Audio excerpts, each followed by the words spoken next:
Each 911 call has their own unique story, some resulting in a miracle, some being handled terribly. We're going to be discussing those that were left unsolved, and to this day the only recount of said events are the calls themselves.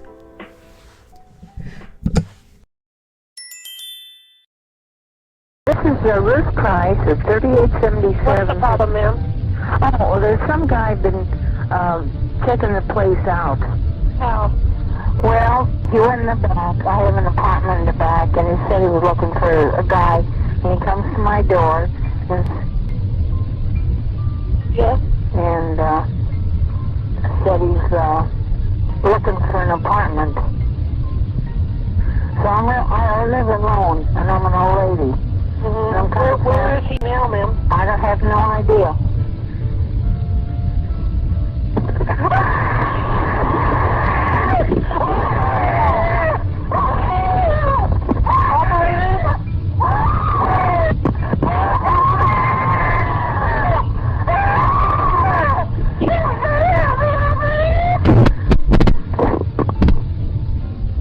Ruth Price was an elderly woman living on her own in Ohio, born 1913 December. This incident occurred in the early 1980s. The phone call is quite popular, and it's rumored that the woman is killed during the call, but there's no actual proof behind her dying. So, was this all just an act? Did this call actually happen? What we do know, though, is that the man was never found. But no matter what, she must have survived the incident and not have had any substantial enough injury to be considered in critical condition.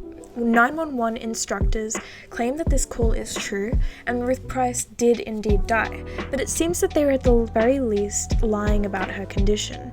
The most likely theory is that Ruth's extreme reaction to the man was just because she was easily startled. Just because she was violently shrieking doesn't have to mean she was actually being attacked. While Ruth is stating her address, she is interrupted at 3877, and it is confirmed that a woman by the name of Ruth in Ohio was living in this area. So Ruth is a real person, but she likely didn't die in this incident. But still, this case is unsolved, and until 911 operators stop lying about this incident, it will remain a mystery.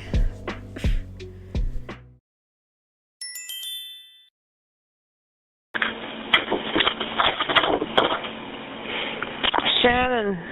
1034. 1034, 963, Gray, 46. Shannon.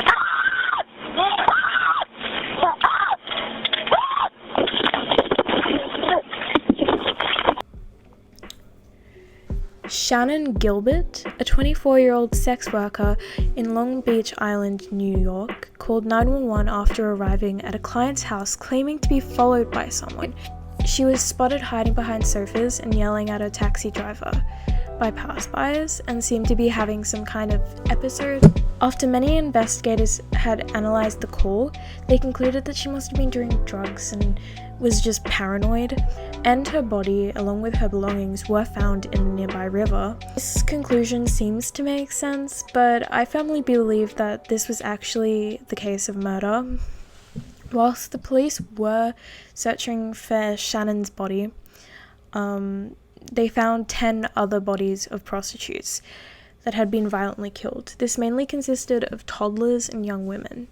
Each killing seemed to be connected, likely the result of a serial killer that to this day hasn't been identified.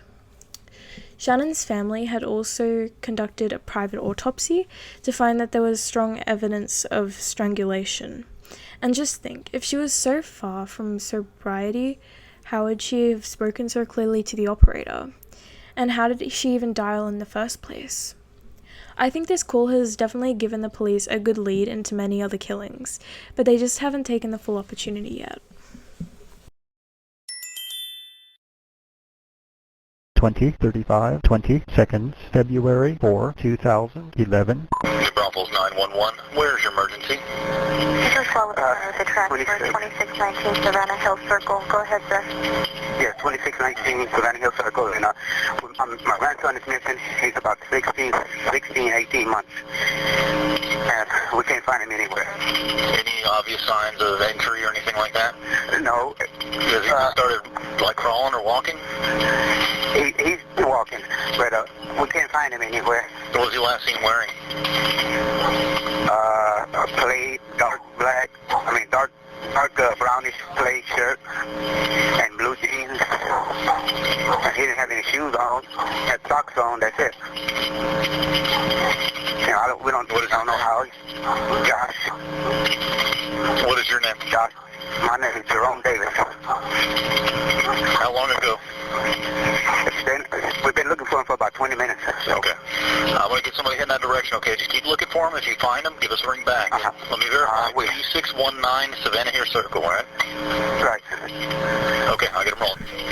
Okay, thank you. This call is less outright disturbing than the others, but it is still unsolved. 11 years ago, an 18-month boy went missing in Texas, named Joshua Davis.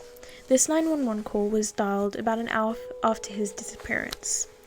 The boy was simply in his room during a family gathering and somehow just disappeared. Natalie Vargas, Joshua's maternal grandmother, believes that someone really wanted a child and decided to just take the boy. But if you were going to take someone's child, why would you go to all the trouble of seamlessly breaking into the house if you could just adopt one instead? I'm not condoning kidnapping children. It just doesn't make any sense to me. Joshua's family went on to have more kids and still to this day celebrate his birthday, Joshua's birthday. The family seems normal and clearly loves Joshua, so it's really interesting as to where the boy went. According to investigators, drugs were disposed of in the half-hour gap of time before the family called 911. So clearly drugs were involved here. We can assume that perhaps Joshua got into it and overdosed. And maybe the family tried to hide him. I don't know, it's rude to make assumptions, and I can't imagine the family would intentionally do him harm.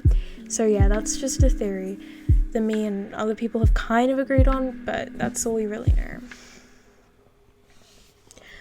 know. So yeah, that's all I have for today. I was kind of lazy. I think this video was very similar to my previous one, so I'll try and switch things up a bit. Yeah. All respect towards the victim's family, and bye.